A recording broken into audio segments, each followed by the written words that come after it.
Terus kita langsung akan setelah lecture-nya selesai, paling cuma 6 slide karena kebijakan fiskal dan moneter itu dikit materinya. Nanti kita akan bahas 15 soal. Tapi kalau nggak kebahas semuanya, nanti di soal itu udah ada penjelasan teksnya yang udah aku siapin. Dan kalian nggak perlu login untuk masuk ke soal-soalnya. Oke.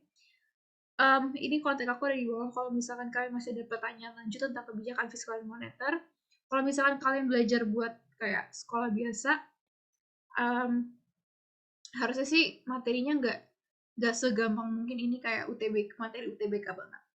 Karena pertanyaan nggak susah belibet-belibet gitu. Oke. Also general rules aja kalau misalkan mau nanya langsung unmute aja dan chat. Terus kalau misalkan gak ada yang nanya atau chat, gue akan assume bahwa pada ngerti. Oke, yuk. Perbedaan kebijakan fiskal dan moneter.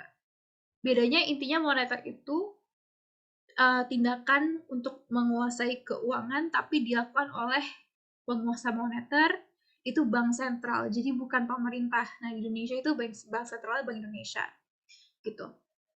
Bedanya, tapi kan Bank Indonesia juga punya pemerintah. Iya, tapi yang buat keputusan untuk ngelakuin kebijakannya itu adalah bank, bukan pemerintahnya gitu. Jadi pemerintahnya dia cuma punya ownership, tapi ya udah keputusan-keputusannya ada di bank gitu. Atau nggak paling nanti kementerian nyuruh bank untuk ngelakuin sesuatu.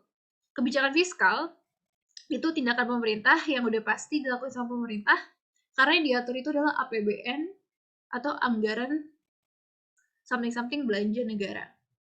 Anggaran perencanaan nggak tahu deh. APBN itu intinya anggaran negara.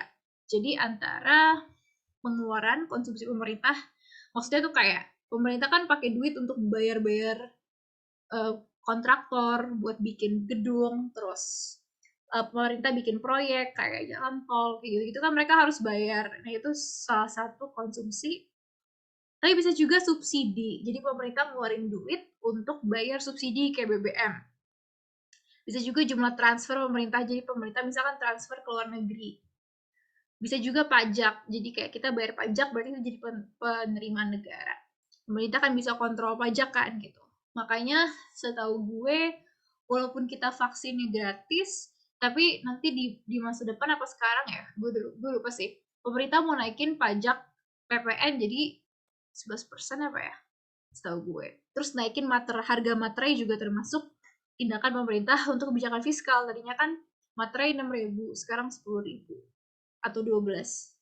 Nah, gitu. Sama surat berharga pemerintah, contohnya kayak tanah. Terus perusahaan milik pemerintah, mereka bisa jual saham, jual dividen, jual surat obligasi pemerintah, kayak gitu-gitu. Contohnya apa? Contohnya waktu di awal kemerdekaan, negara sangat miskin, jadinya negara minjem duit sama rakyat. Jadinya pemerintah ngasih jaminannya adalah surat berharga. Jadi nanti kayak dijanjiin oke, lo kasih gue dulu duit sebagai negara, nanti gue balikin ke lo dengan persentase yang lebih besar ketika negaranya udah dapat duit gitu. Nah, kalau moneter, kebijakan fiskal lumayan simple, jadi aku akan stuck sampai sini. Tapi moneter aku akan jelasin sesuatu apa itu open market operation, discount rate, cash ratio, reserve requirement, selective credit control, moral suasion.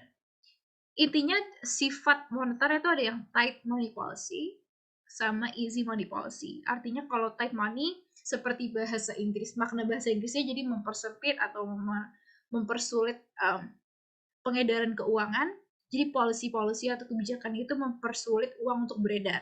Jadi mengurangi uang beredar. Kalau easy money policy artinya kebijakan moneternya itu berusaha untuk meningkatkan jumlah uang yang beredar. Karena jumlah uang yang udah ada dan beredar itu terlalu sedikit. Intinya kayak gitu. Oke, kebijakan pasar terbuka atau open market operation intinya juga mirip kayak pemerintah punya, tapi yang dijual tuh sertifikat Bank Indonesia, saham atau obligasi, dijual beli surat berharga. Tapi bisa juga surat berharga warga yang diminta gitu. Jadi kayak lo mau jual surat berharga nggak gitu. Kalau lo mau jual surat berharga gue bayarnya tinggi. Ini gimana sih maksudnya? Kalau misalkan terlalu banyak uang beredar, itu kan inflasi. Tapi aku akan nyentuh inflasi dikit ya, karena ini berhubungan. Inflasi artinya banyak banget uang yang beredar, dan itu membuat uang jadi nggak bernilai. Kayak 1 juta itu nilainya misalkan cuma bisa buat beli eh apa ya, casing handphone deh gitu. Padahal tadinya harga casing handphone 500.000 kalau misalkan mahal. Kayak gitu. Jadi biasanya gue bisa beli 2 casing handphone jadi cuma bisa 1 karena inflasi. Intinya kayak gitu. Ketika hal itu terjadi, maka supaya uangnya nggak beredar, si bank itu menjual sertifikat. Itu kan bentuknya bukan uang, surat. Ketika bank jual surat ke orang, berarti orangnya harus bayar kan, pakai cash. Ya udah, uangnya nanti dimasukin ke bank, dan udah, diem kan, uangnya nggak diapain sama bank. Gitu. Itu membuat uang lebih beredar lebih dikit. Intinya kayak gitu. Kalau beli berarti orang-orang pada nyimpen duitnya di bank. Jadi apa yang dilakukan sama bank adalah mereka malah menjual surat-suratnya biar orang-orang beli surat bank. Kayak, oh ini murah nih suratnya, beli aja gitu. In the future nanti bisa kita tuker pas lagi mahal atau apa. Kayak gitu kurang lebih. Pengawas kredit selektif atau selective credit itu tuh simple. Mengurangi jumlah orang yang bisa kredit, memperketat kebijakannya. Kayak biasanya kalau di BCA itu untuk dapat kredit susah, dipersulit lagi. Misalkan minimal lo harus punya 50 juta di rekening ATM debit. Kalau misalkan dipersulit berarti tambah aja jumlahnya. Kalau mau ngambil kredit yang premium lo harus punya 100 juta di rekening BCA di bagian yang debit gitu. Sehingga orang-orang jadi mager untuk buka rekening kredit atau pakai kredit. Terus bisa juga bank nentuin jenis pinjaman yang harus didorong. Misalkan pinjaman atau kredit khusus untuk pedagang atau pengusaha ditingkatkan, tapi khusus untuk konsumsi kayak kredit untuk belanja-belanja biasa dikurangin gitu. Biar jumlah uang yang beredar gak sebanyak itu, cuman gak sampai economic crash gitu ya. Kurang lebih kayak gitu, jadi selektif aja. Strategi banyak, tapi secara spesifik ya belum penting untuk dihafalin satu-satu. Next, ada juga tingkat bunga diskonto atau discount rate. Jadi bank itu bisa naikin atau nurunin tingkat suku bunga bank. Maksudnya apa sih? Jadi gini, uang itu kan ada nilainya. Makanya kayak kalau misalkan kita bandingin nilai uang Indonesia sama nilai uang mata uang asing, pasti nilainya beda. Kayak $1 itu 15.000. Contoh, besok kalau misalkan terjadi perubahan ekonomi bla bla bla, $1 jadi 16.000. Jadi kan dolar mahal istilahnya, naik 1.000. Nah, jadi bank itu bisa ngekontrol hal tersebut. Jadi kalau tingkat bunga diskontonya naik, berarti harga uangnya jadi mahal. Dan sebaliknya. Gitu. Gunanya apa? Kalau harga uang jadi mahal, orang jadi mager beli karena kayak apa-apa tuh mahal ya nggak sih? Kayak beli Indomie aja mahal, beli bakso mahal. Jadi mendingan nabung sehingga mengurangi jumlah uang yang beredar. Gitu. Tapi kalau nilai uangnya rendah, lo bisa beli lumayan banyak hal, jadinya orang-orang lebih senang untuk beli-beli. Jadi nggak nabung. Simple thought processnya gitu. Next ada cadangan kas minimal. Cash ratio, reserve requirement. Jadi cadangan kas itu misalkan setiap ada transaksi, misalkan gue nyimpen atau gue gunain 100 triliun, ada sekian persen dari 100 triliun harus dimasukin cadangan kas bank. Contoh, rasionya 2% nih, yang gue bilang cash ratio, reserve requirement 2%, kemudian cadangan yang ada di banknya 2 triliun. Artinya uang yang lagi beredar itu adalah 100 triliun. Gitu. Kenapa? Karena 100 triliun adalah uang yang dipakai, 100 triliun dikali 2%. Jadinya 2 triliun. Jadi 2 triliun itu jadi cadangan ya. Gitu. Jadi kalau rasionya dikurangin, misalkan dari 2% jadi 1%, tetap cadangannya 2 triliun, tapi uang yang beredar berarti jadi 2 kali lipat, 200 triliun kayak gitu. Kurang lebih kayak gitu. Nah, jadi kalau cadangan diturunin, maka money supply meningkat. Ya intinya kalau misalkan cadangan uang lo dikurangin dengan jumlah yang sama, misalkan gue punya saving satu cadangan di ATM gue 1 juta contoh. Itu cuma 2%. 2 juta biar gampang hitungnya. Terus gue bilang, udah deh cadangan di ATM gue 1% aja, sisanya gue pakai belanja. Intinya berarti cadangan gue tetap 2 juta, tapi 99% ya dari 2 juta itu beredar karena gue pakai belanja. Maka gue punya supply money yang lebih tinggi. Kurang lebih kayak gitu. Next ya. Nah, tadi kan kita udah bahas nih, naik turun, inflasi, deflasi. Deflasi itu intinya kebalikan dari inflasi, itu berarti uang yang beredar di suatu negara itu sangat kurang atau dikit. Nah, cara bedainnya supaya gampang untuk disimpan di otak adalah ada kebijakan kontraktif dan ekspansif. Jadi ikutin aja maknanya. Kalau kontraktif, lo mau membuat sesuatu kontraksi atau jadi lebih ketat gitu, lebih sulit untuk bergerak gitu kan. Tapi kalau ekspansif, obviously lo mau buat itu lebih gede, lebih masif, lebih luas. Jadi intinya kebijakan kontraktif itu diaplikasiin ketika terjadi inflasi atau uang beredar terlalu banyak, karena intinya kalau di keuangan itu lo nggak mau adanya terlalu, jadi kayak nggak mau terlalu banyak, nggak mau terlalu dikit, jadi semua harus balance. Jadi gunanya ada kebijakan kontraktif dan ekspansif ini untuk ngebalance dua-duanya gitu. Balance kebijakan yang ngebalance keuangan yang terlalu yang inflasi, yang sedang terjadi inflasi, jadi terlalu banyak uang beredar, atau uang beredar sorry ini gue lupa ganti, uang beredar terlalu deflasi arti uang beredar terlalu sedikit tuh. Nah, kalau di moneter, kebijakan kontraktifnya berarti mengurangi jumlah uang beredar. Kalau di expansionary atau ekspansif, menambah jumlah uang beredar gitu, dengan cara berarti kayak yang udah gue jelasin tadi, yaitu misalkan ngurangin jual surat berharga gitu milik bank supaya orang-orang pada beli dan cashnya bisa disimpan di bank, atau kebalikannya malah jual surat berharga biar orang-orang jadi bayar jual supaya beli supaya orang-orang bisa pakai cashnya lagi kayak gitu. Fiskal berarti kalau kontraktifnya tinggal ngurangin belanja atau meningkatkan pajak. Intinya lo nambahin duit yang dipegang sama pemerintah, dan duit itu jangan sampai dipegang sama masyarakat gitu. Kalau fiskal berarti lo harus nambahin belanja dan ngurangin pajak supaya masyarakat punya uang, karena kalau pajaknya tinggi kan orang-orang jadi uang gaji dipotong lumayan gede gitu, supaya uangnya itu beredar ketika deflasi. Oke, next ya. Oke, ini bisa dikopas nggak sih? Bentar ya.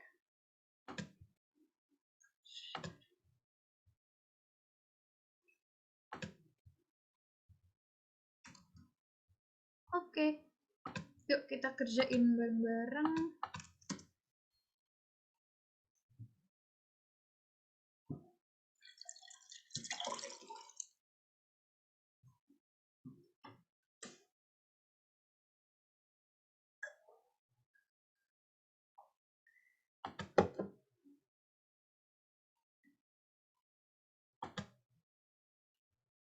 Oke, udah pada bisa buka linknya deh? Belum, coba deh.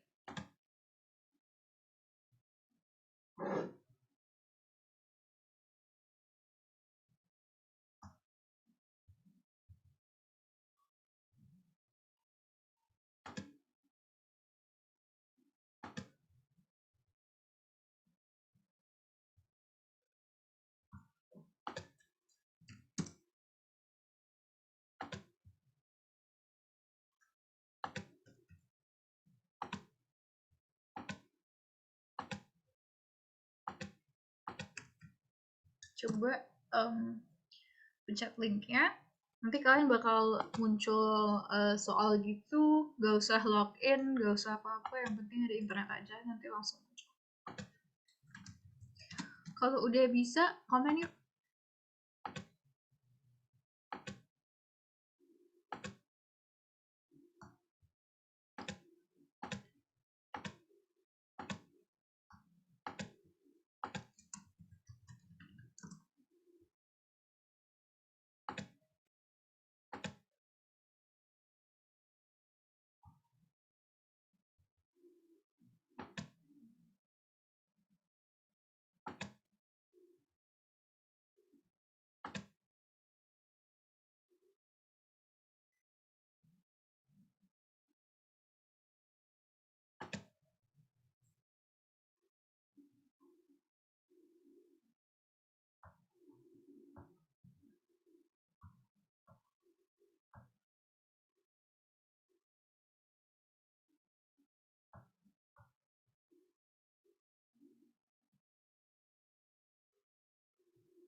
Iya, satu-satu.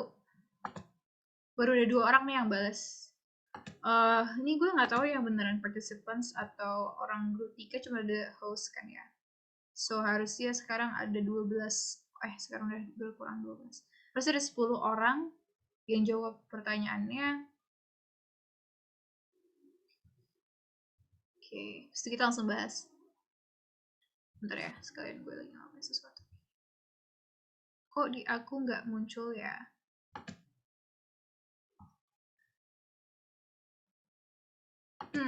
Nggak muncul gimana tuh?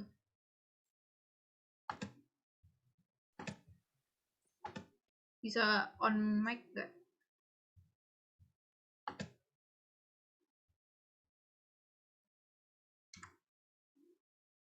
Jadi baru 2 orang yang balas. Jawab. Ada opsi pulse quizzes gitu, Kak.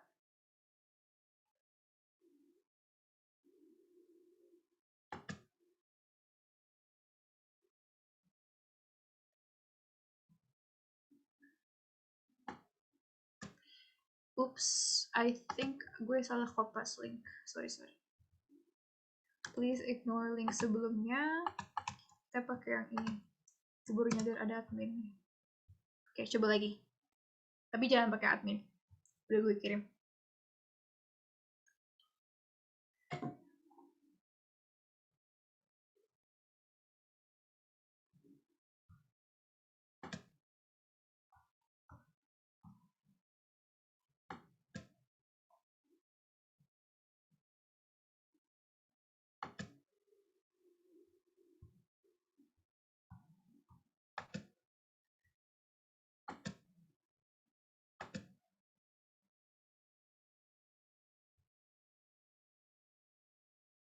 Oke, ini baru 2 orang, gue lanjut aja ya biar nggak terlalu lama. Pada saat lebaran, tingkat harga umum di Indo ngalamin kenaikan. Inflasi dikategorikan sebagai bla bla bla bla.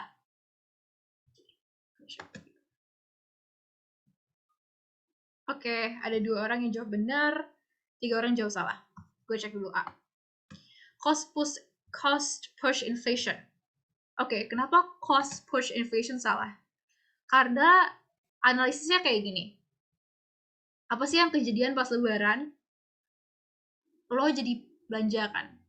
Jadi tuh kayak logikanya atau analisisnya adalah bukan orang harga naik dulu orang belanja, tapi orang belanja dulu jadi harga naik.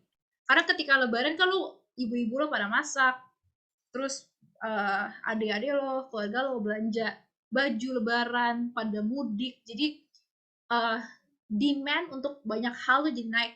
Tempat liburan jadi rame banget. Makanya kalau liburan harga tiket mahal. Itu karena terjadi influx of demand atau permintaan orang-orang tuh terhadap produk meningkat. Karena mereka pengen beli, pengen belanja. Orang lagi liburan, lagi nggak kerja. Jadi orang-orang pada belanja, shopping, dan sebagainya. Sehingga harga jadi naik. Karena ketika demand-nya naik, tapi supply yang nggak gerak.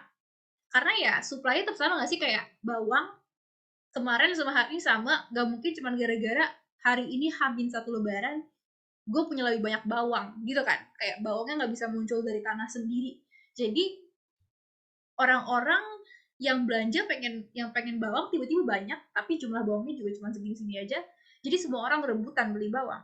Tentu aja harganya naik gitu kan. Karena value bawang jadi naik. Karena orang-orang pengen bawang gitu. Sehingga bukan cost push inflation, karena yang menimbulkan inflasi bukan cost-nya, bukan karena kenaikan harganya sendiri, tapi karena ada demand yang super tinggi gitu, demand pull yang gitu, intinya gitu. Nah, terus ini apa? Galloping inflation, creeping inflation, imported inflation. Gak ada hubungannya sih. Jadi galloping inflation, creeping inflation itu adalah inflasi berdasarkan sifat. Karena ada tuh kalau lo baca buku, ada inflasi yang 10-30% rendah. Terus 30-50% menengah gitu kan. Itu tuh berdasarkan rate atau kecepatan. Bentar gue cek dulu, takutnya gue salah nih. Berdasarkan, ya benar, tingkat keparahannya, tingkat kecepatannya. Jadi super parah apa enggak? 10-30%, 30-100%, terus 100% ke atas. Itu udah sangat berat. Jadi ada 4 jenis, ringan, sedang, berat, sangat berat.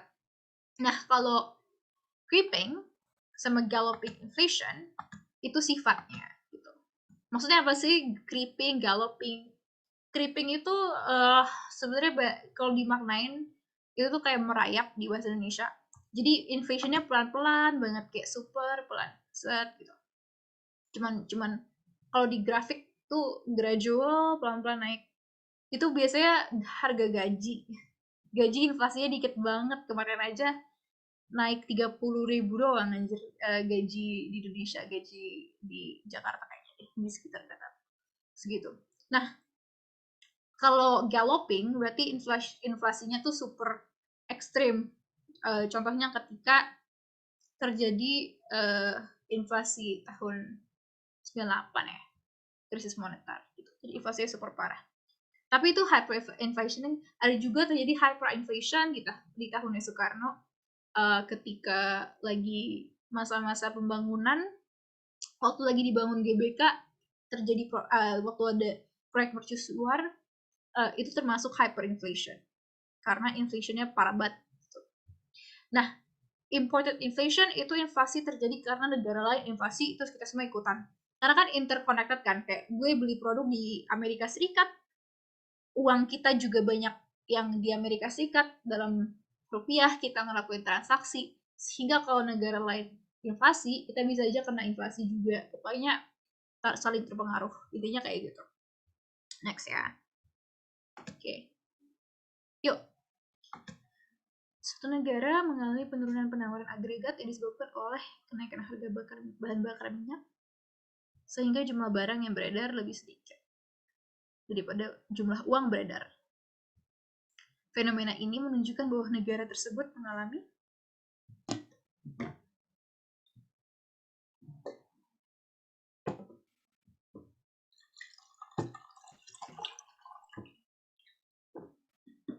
Yuk, silakan dijawab di link yang gue kasih. Sorry, nggak share ya. Tapi seharusnya jawab soalnya juga ada ya di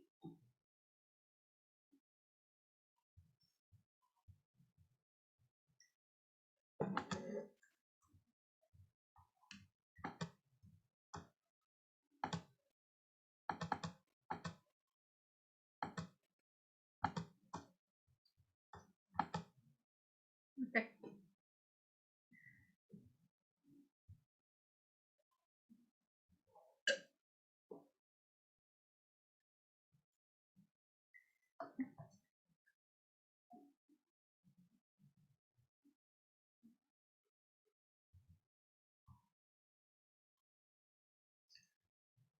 Suatu negara mengalami penurunan penawaran agregat, jadi penawaran supply berkurang gara-gara harga naik bahan bakar minyak. Jadi jumlah barang yang beredar lebih sedikit daripada jumlah uang beredar. Kata kuncinya adalah jumlah uang beredar.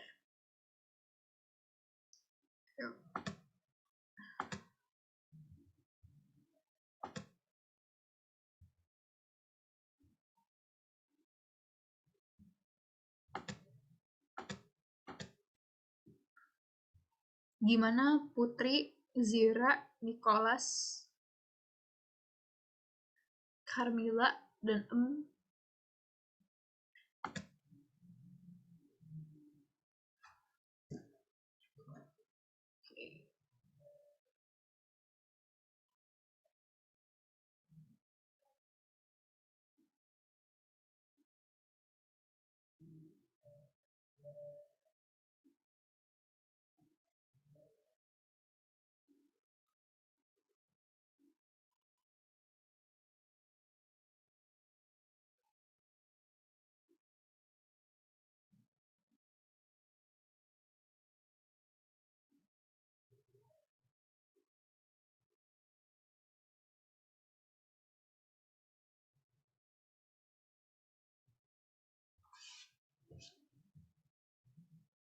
Oke, udah ada 5 orang.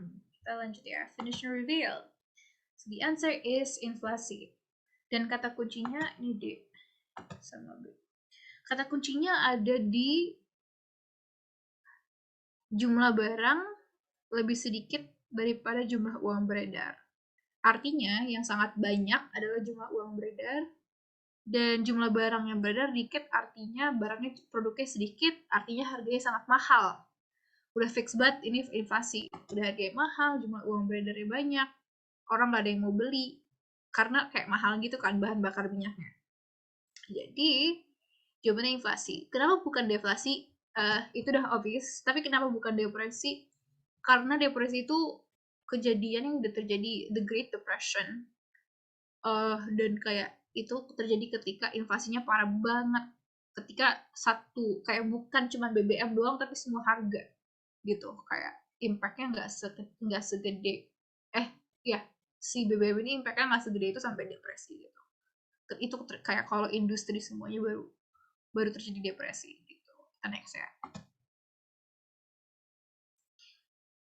Oke, untuk menstabilkan kondisi ekonomi di negaranya, pemerintah melakukan tindakan dengan mengurangi subsidi dan meningkatkan pajak, mengurangi subsidi dan meningkatkan pajak terhadap bahan bakar minyak. Kebijakan tersebut termasuk kebijakan ekspansif fiskal, fiskal kontraktif, moneter ekspansif, moneter kontraktif, fiskal, dan moneter kontraktif. 2 menit. Gue kasih timer.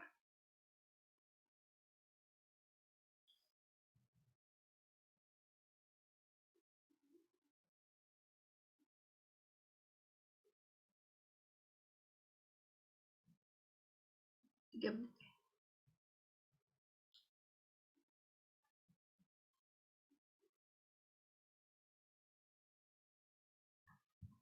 Ada yang ngechat.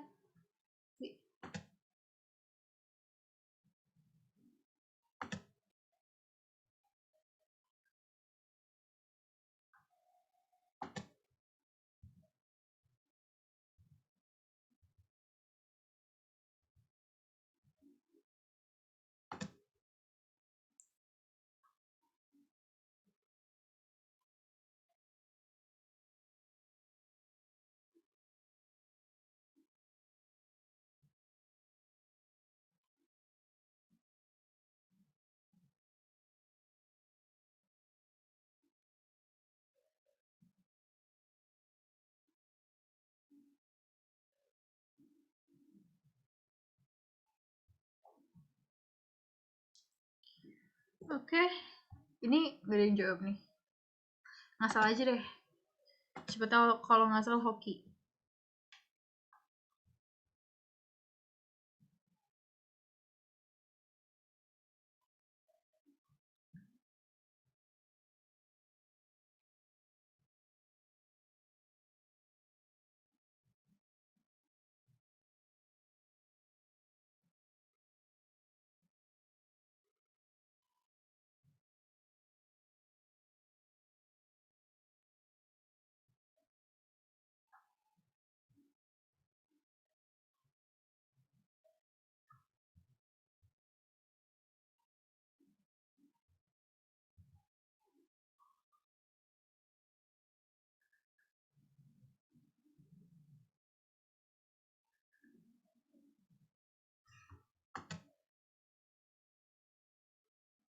Sorry banget, lupa begin itu dong.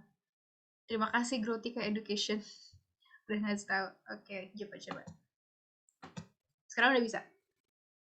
Oke, keren.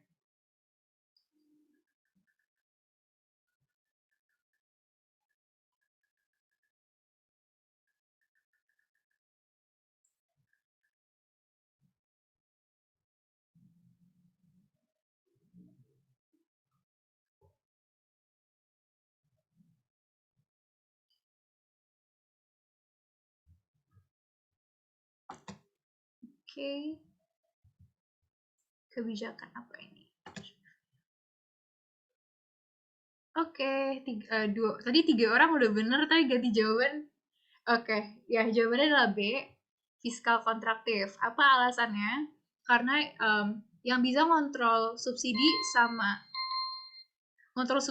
dan pajak kan udah pasti pemerintah negara. Dan itu yang diatur APBN. Jadi udah pasti itu fiskal, bukan moneter. Karena moneter itu yang bisa ngatur cuma bank dan yang diatur itu bukan anggaran negara. Yang diatur adalah harga uang, apalagi sih tadi selain harga uang, jumlah uang yang beredar dengan cara kreditnya kayak diapain, terus bisa juga moral suasion. Sebenarnya tadi gue lupa jelasin, intinya sih di media lo disuruh belanja, ya itulah kind of moral suasion lewat media, lewat peer to peer, kayak belanja lagi yuk, kayak gitu-gitu, pakai iklan kayak gitu-gitu. Nah, jadi udah pasti fiskal. Semua CDE langsung gak usah dipikirin lagi, jadi tinggal pikir kontraktif atau ekspansif. Dan ternyata semuanya benar, kontraktif. Kenapa kontraktif? Karena ini lo lagi, si pemerintah ini lagi berusaha untuk mengurangi jumlah uang yang beredar sehingga bensin dibikin mahal, gitu kan. Bentar. Kurangi subsidi. Oh iya, mengurangi orang-orang belanja supaya terjadi inflasi. Bentar deh.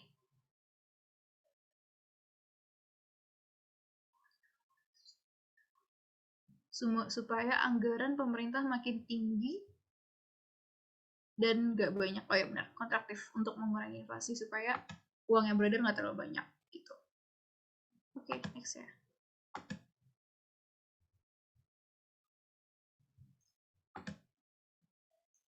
Pengurangan subsidi bahan bakar minyak BBM yang dilakukan oleh pemerintah presiden pada kuartal 4 atau akhir tahun 2014 mengakibatkan harga premium naik dari Rp 6.500 menjadi 8.500. Hal ini dapat menyebabkan titik-titik. Kata kuncinya terdapat di kuartal 4. Harga premium naik.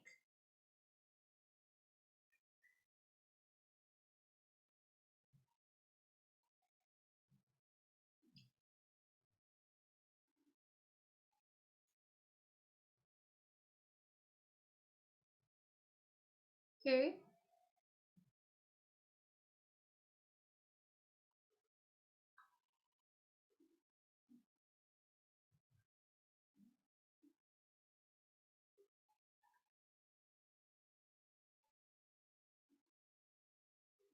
Oke, kita submit dan fill. Oke, sip, pada benar semua. Kenapa bukan E?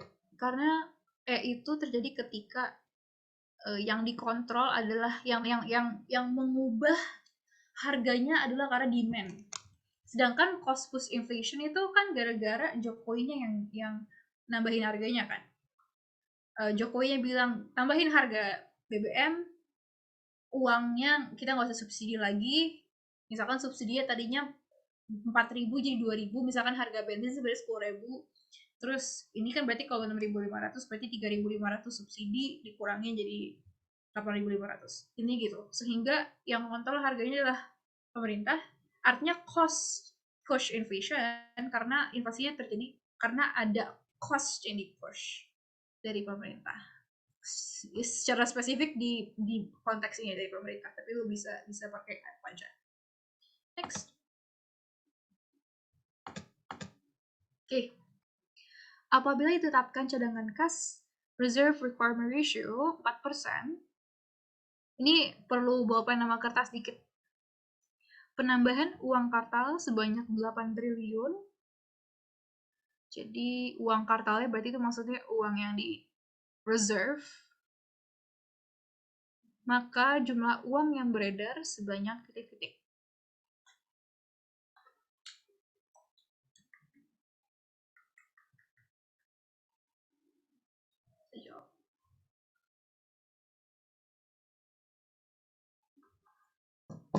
Gue ambil pulpen deh.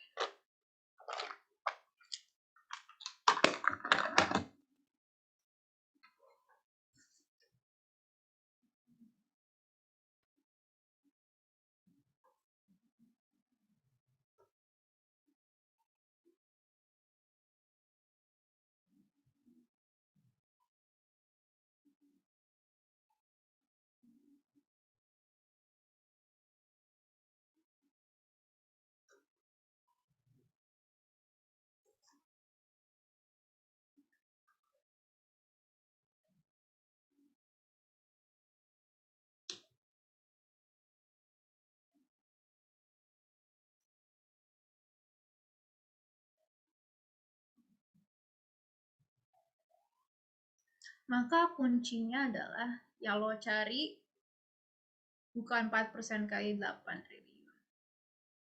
Tapi 96% itu berapa? 100% ini maksudnya. Kalau 4% 8 triliun, maka 100% yang berapa? Ketiga orang, reveal aja deh.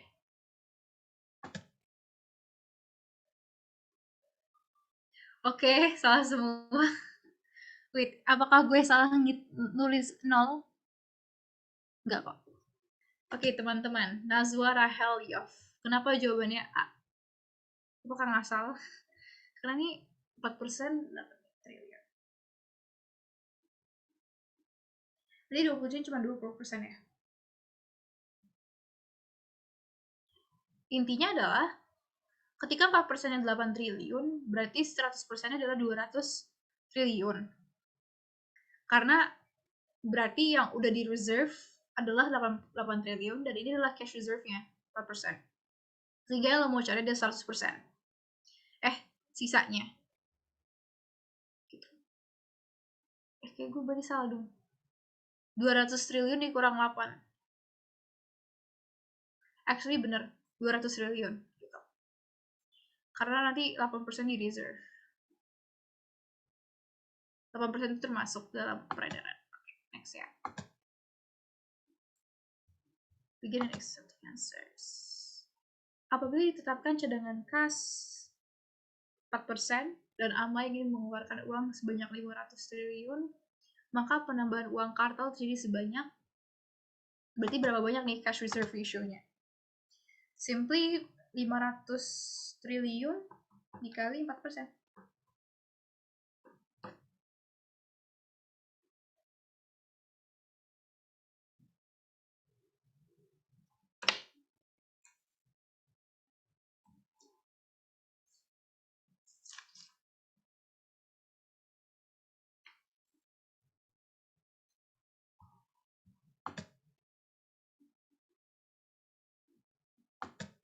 Oke, yes, benar. Jawabannya adalah A. Udah clear ya?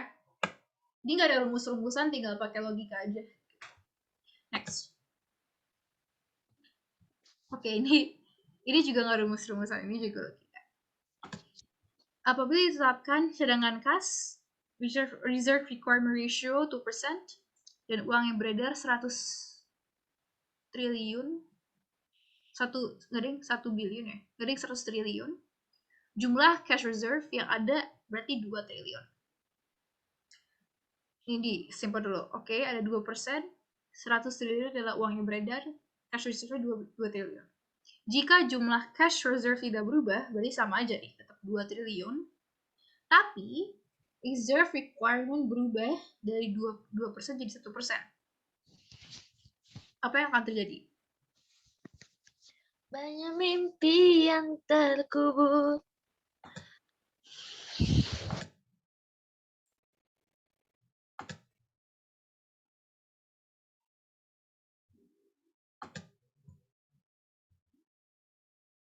Coba.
Gimana?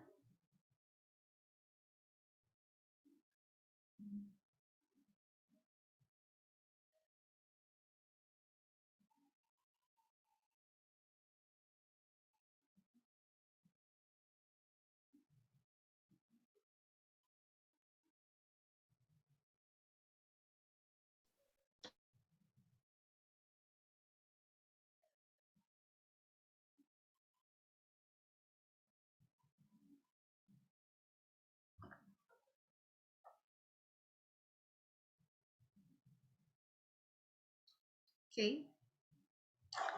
Ini sepertinya, oh ada satu orang. Ada lagi yang mau jawab? Kalau misalkan mau ngasal, and take your chances is also okay.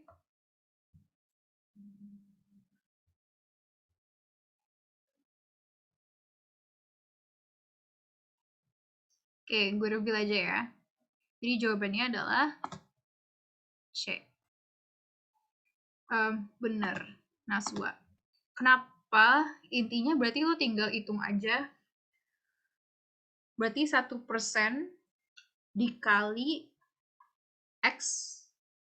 X itu adalah perubahannya atau deltanya sama dengan 2 triliun.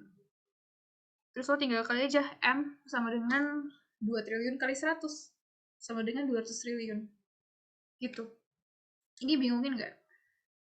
Jadi intinya lo tinggal tetap, jadi 2 triliun tetap, tapi lo tinggal cari 100% dari 2 triliun dari 1% itu apa. Jadi obviously kalau misalkan 1% 2 triliun, maka 100%-nya adalah 200 triliun. Gitu. Kita lanjut ya. Oh ini yang ABC dulu. A berkurang jadi 1 triliun. Ini cuma gue jawaban ngasal aja. Cash reserve bertambah 1 triliun juga tidak tepat.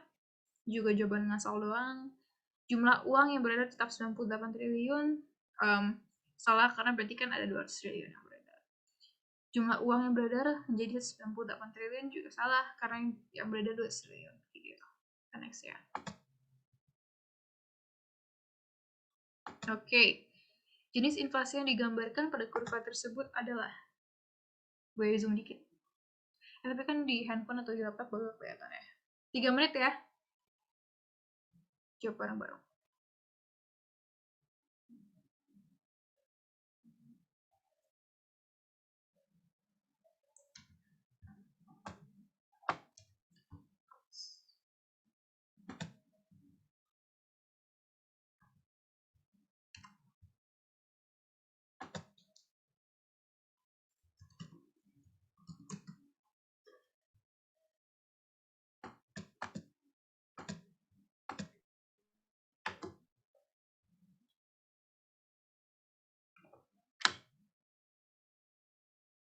Oh oke, udah 3 orang yang jawab. That's great.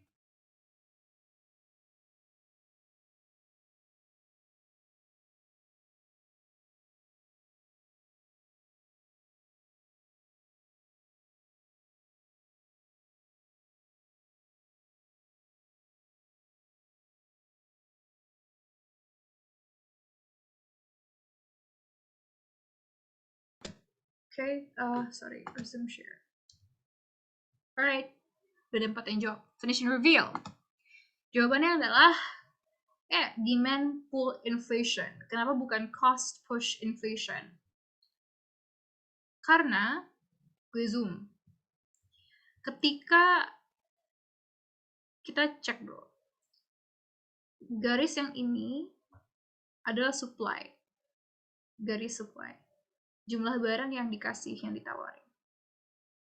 Garis yang sebelah sini, yang diagonalnya beda, adalah demand, D. Atau permintaan. Jumlah barang yang lo pengen. Di sini, yang berubah adalah demand. Obviously karena udah dari 1 dari 2, terus ini ngarah ke atas. Tapi supply-nya nggak bergerak. Sehingga, ingat-ingat aja kasus lebaran. Ketika supply-nya sama, jumlah bawang sama, tapi orang-orang yang pengen beli bawang naik, gara-gara lagi pengen masak-masak makanan lebaran, maka it's called demand pull inflation. Karena demand-nya yang menaik. Gitu. So far so clear ya. Next. Suatu negara mengalami krisis ekonomi yang mengakibatkan anjloknya nilai mata uang dalam negeri terhadap mata uang asing. Upaya yang dapat dilakukan adalah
Oke, udah dapat orang yang jawab.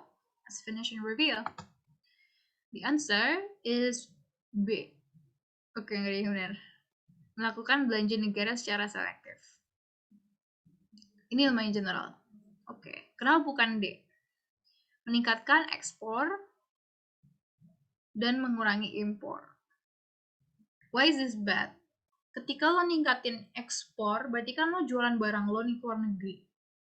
Tapi nilai mata uang lo kecil banget. Jadi harga barangnya murah.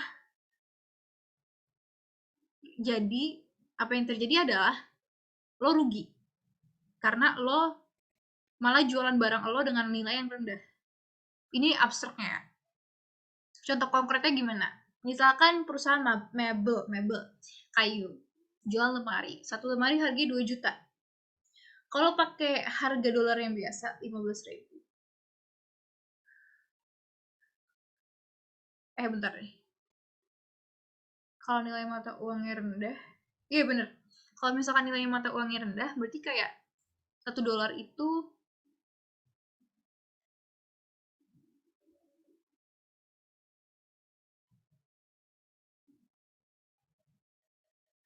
bisa misalkan 15.000. 15.000 itu $1. Tapi ketika nilainya tinggi, gue salah dong. Meningkatkan ekspor malah jadi nggak rugi ya.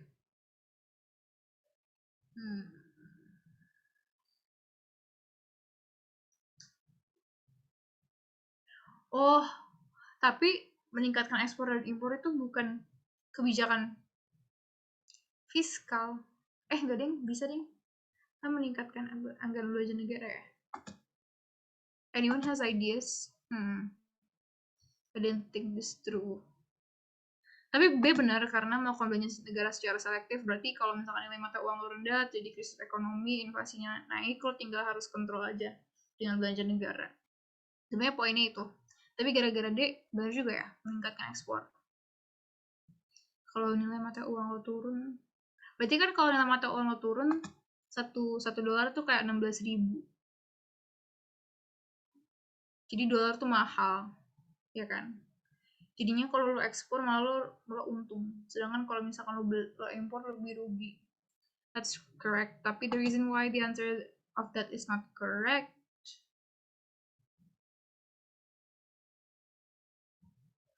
adalah itu bukan kebijakan fiskal. Ntar nanti gue cek dulu, takutnya gue malah menyesatkan. Oke, next. Ketika Bank Indonesia melakukan kebijakan moneter ekspansioner, maka 1. Money supply bertambah, 2. Inflasi meningkat, 3. Tingkat bunga turun, 4. Pendapatan nasional pada tingkat full employment.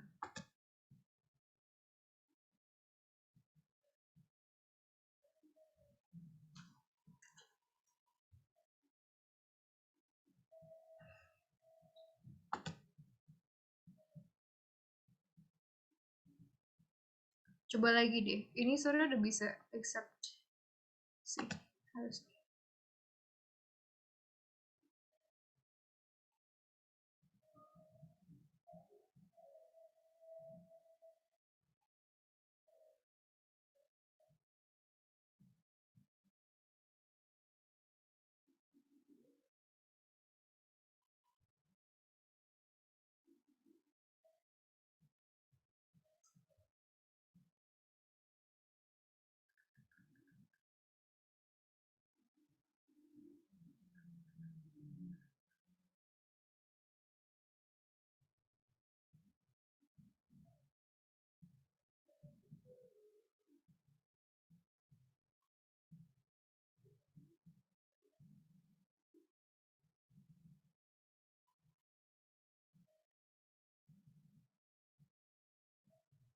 Oke, udah ada 4 orang. Mission reveal. Jadi jawaban yang benar adalah A, setelah 3. Alasannya kenapa 4 tidak? Karena ini tidak membuktikan sama sekali kayak kebijakan moneter ekspansioner. Apakah ini ketika lagi inflasi, apakah lagi deflasi? Karena ini cuma nanya doang. Kebijakan moneter ekspansioner itu maksudnya apaan sih? Artinya lo lagi expand duit, jadi duitnya makin banyak, supaya makin banyak, inflasi meningkat, tingkat bunga turun. Jadi nggak mungkin full employment, karena nggak ada penjelasan apakah ini mau menangani deflasi. Full employment terjadi ketika tidak terjadi inflasi dan deflasi, dan ketika jumlah pengangguran di bawah 4%. Itu setidaknya yang gue tahu. Sehingga nggak ada bukti-bukti sama sekali apakah ini full employment apa enggak. Jadi nggak bisa jawab 4. Gitu. Ada yang jawab C, berarti 2 dan 4. Berarti 1, 2, 3 nggak salah. 1, 2, 3 benar, karena ketika lo moneter ekspansioner, berarti uang yang beredar makin banyak. Jadi 1 udah pasti benar. Ketika 1 udah pasti benar, 3 udah pasti benar kalau di UTBK. Tapi oke, cek. Nomor 3 benar nggak sih tingkat bunga turun? Benar, karena kebijakan moneter ekspansioner artinya lo ngurangin bunga bunga apapun, bunga kredit, bunga savings. Jadi gini kan, lo nyimpen duit di debit atau di ATM itu lo dapat bunga sebenarnya. Cuma dikit banget. Kayak berapa persen ya? Sekian persen. Nah, kalau tingkat bunganya makin turun, ya mendingan lo belanjain aja nggak sih daripada di dalam bank terus malah berkurang biaya admin, mahalan biaya admin daripada bunga. Misalkan deposito deh, deposito bunganya berapa sih? Bunganya 6% apa 10%. Kalau misalkan bunganya diturunin jadi 7%, might as well lo belanja aja gitu dan punya barang yang punya value daripada uang lo berkurang gara-gara bunganya rendah. Iya, bunganya rendah dan lo nggak dapat return, lo nggak dapat untung dari nyimpan duit. Jadi lo mendingan belanja sehingga uang yang beredar meningkat. Karena mendingan lo belanja daripada lo nyimpan duit di bank.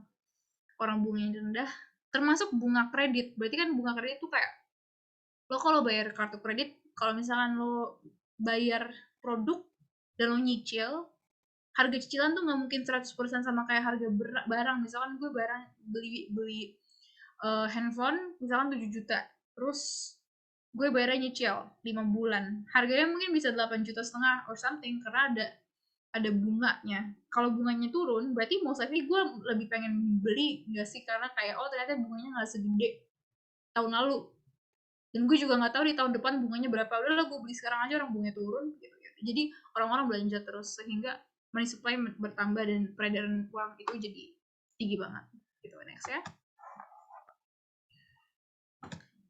Easy money policy dapat dilakukan dengan cara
Oke, udah dapat orang yang jawab. Ini review. Jawabannya adalah B. Oke, tiga orang udah benar, satu orang jawab C. Mengurangi pajak penghasilan.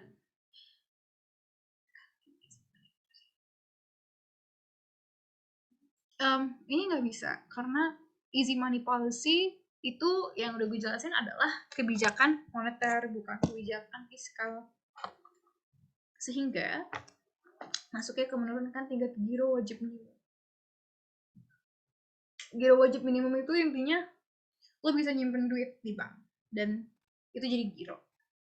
Dan lo bisa membuat orang-orang punya banyak duit karena mereka nggak diwajibkan untuk punya giro tertentu. Karena mereka bisa pakai uangnya as opposed to disimpan untuk giro wajib minimum. Mengurangi pajak penghasilan itu adalah kewenangan dari APBN, pengatur APBN, which is pemerintah, sehingga nggak ada hubungannya. Gitu. Okay. Lanjut.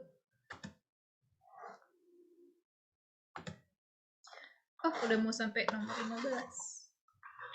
Hukum Phillips menimbulkan kebijakan pemerintah yang dilematis. Kebijakan dilematis yang dimaksud adalah,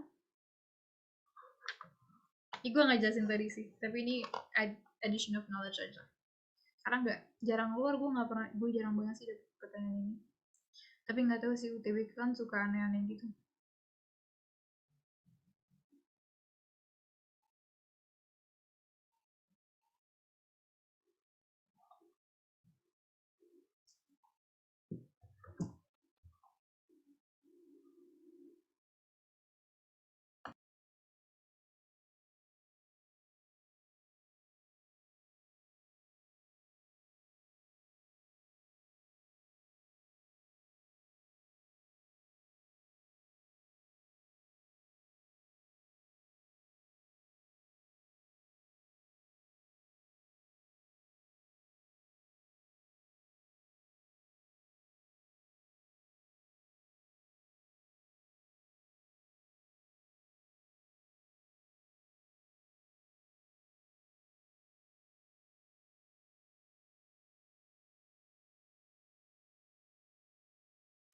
Sorry guys, gue lupa.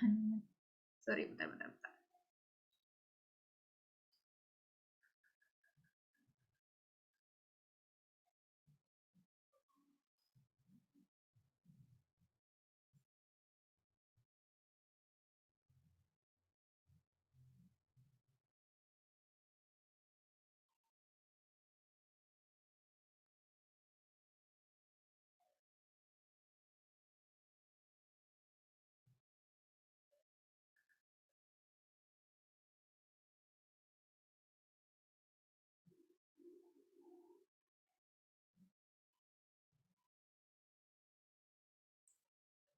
Oke. Intinya hukum Phillips adalah dia ngikutin, intinya pakai teori di mana inflasi terjadi karena permintaan naik.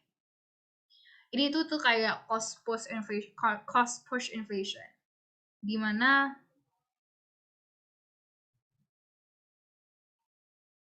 bentar. Di mana permintaan harga naik gara-gara permintaannya banyak. Apa hubungannya sama mengurangi tenaga kerja atau mengendalikan inflasi? Ketika permintaan naik tinggi banget, artinya itu tuh orang-orang, ketika inflasi terjadi, orang-orang nggak bisa memenuhi biaya kehidupannya karena harga-harga kebutuhan mahal. Gitu. Dan pedagang juga nggak untung karena nggak ada yang mau beli. Jadi kayak circle of life yang jelek gitu loh. Jadi harga barang mahal, orang nggak ada yang mau beli, pedagang nggak ada yang untung. Jadi semua orang rugi. Gitu. Pilihannya antara lo mecat tenaga kerja karena lo nggak untung jadi pengusaha, atau maksudnya kalau pemerintah mengurangi tenaga kerja berarti lo ngurangin jumlah orang yang kerja, yang udah dapat pekerjaan, atau lo kendaliin inflasi. The simple explanation adalah seperti itu.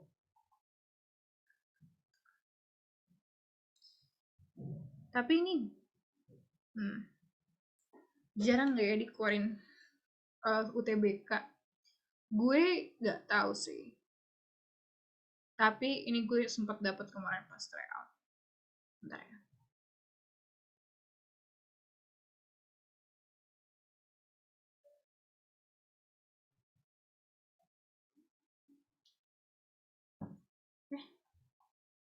Kenapa ini?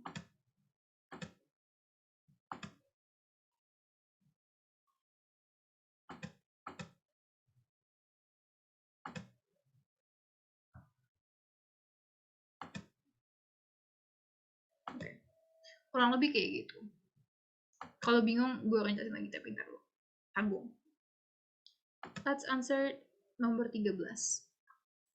Salah satu kebijakan moneter yang diterapkan saat terjadi inflasi adalah menjual surat berharga pemerintah kepada bank umum. Moneter, inflasi, menjual surat berharga pemerintah ke bank umum. Sebab menjual surat berharga pemerintah kepada bank umum disebut sebagai operasi pasar terbuka.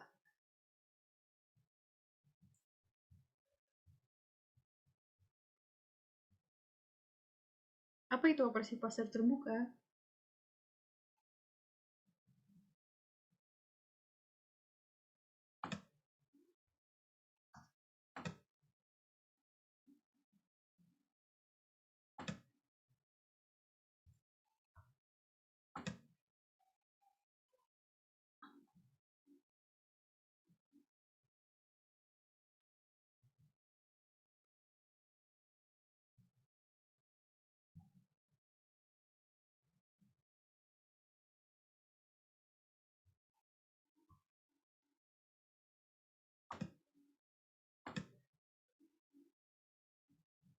Oke. Udah 3 orang yang jawab. Jawabannya adalah B. Jika pernyataan benar, alasan benar, tapi keduanya tidak menunjukkan hubungan sebab akibat. Wait.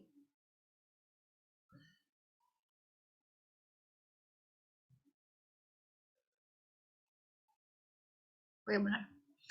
Jadi apa tuh surat berharga pemerintah? Surat berharga pemerintah itu bisa aset-aset negara, terus yang kemarin yang tadi gue cerita, misalkan pemerintah ngejual apa ya, minta duit sama pemerintah sama warga, tapi via bank umum. Kemudian di bank itu orang-orang bisa beli surat berharganya, dan ceritanya tuh istilahnya pemerintah ngutang sama warga. Tapi nggak ada hubungan sebab akibatnya, karena ini cuma definisi, dan ini cuma definisi apa yang lo lakuin ketika inflasi. Jadi bukan sebab akibat. Gitu. Sudah, next.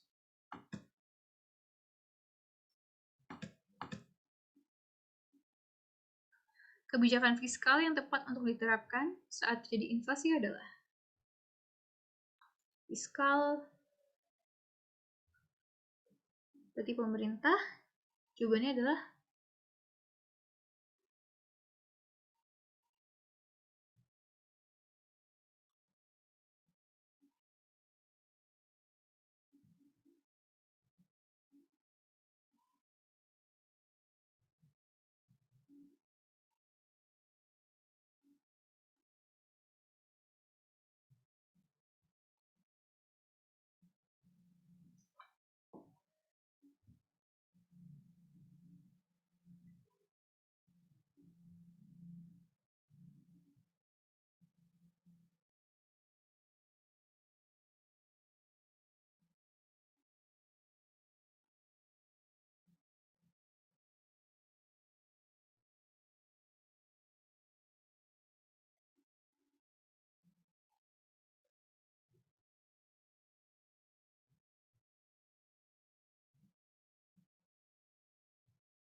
oke.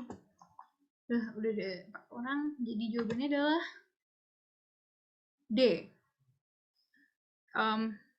Jadi kan kebijakan fiskal itu intinya pemerintah yang pegang, berarti intinya yang diganti, yang berubah adalah APBN atau anggaran, dan apa sih yang memengaruhi anggaran negara, pajak, terus transfer, kayak gitu-gitu. Nah, D benar, karena ketika lo ningkatin pajak penghasilan, orang jadi makin gak bisa banyak-banyak belanja, dan akhirnya lo gak bisa banyak belanja, inflasi teratasi karena uang yang beredar gak sebanyak itu lagi. Meningkatkan pengeluaran APBN justru malah memperparah, karena pengeluaran APBN itu dipakai buat apa sih? Biasanya sama pemerintah buat subsidi, jadi harga lebih murah, orang akan jauh lebih banyak belanja. Sama, bisa juga dipakai untuk membangun infrastruktur, gedung, jadi pemerintah membayar tenaga kerja, membayar bahan bangunan, itu kan semuanya berarti ada uang yang beredar. Jadi justru itu meningkatkan peredaran uang. Sehingga salah jadi bukan ini. Last question. Oh, last questionnya adalah apakah ada pertanyaan? I'm gonna give 3 minutes buat kalian ngecek lagi.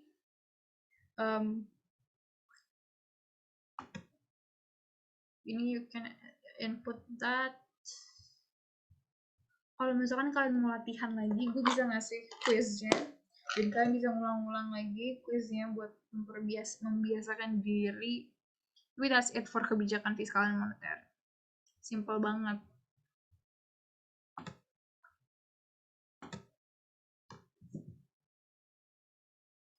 Gue akan tunggu 3 menitan. Kalau nggak ada, kita kelar. Oke, tuh. Terus ada juga link feedback dari tim Grotika.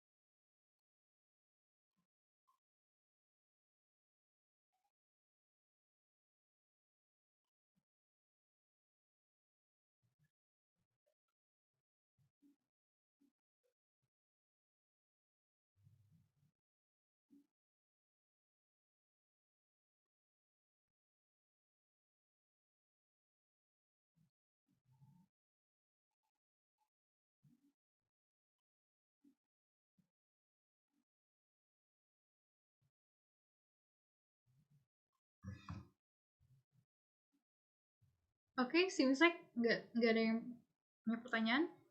Again, if you have questions tentang ekonomi lainnya, lo bisa kontak gue via account ini, email rachel.amadia0303@mail.ug.id, atau Instagram atau Twitter gue Amadia Rachel. Oke, udah itu aja. Thank you semuanya. Thank you tim Grotika udah nge-host. Ini gue stop share screen ya. Thank you.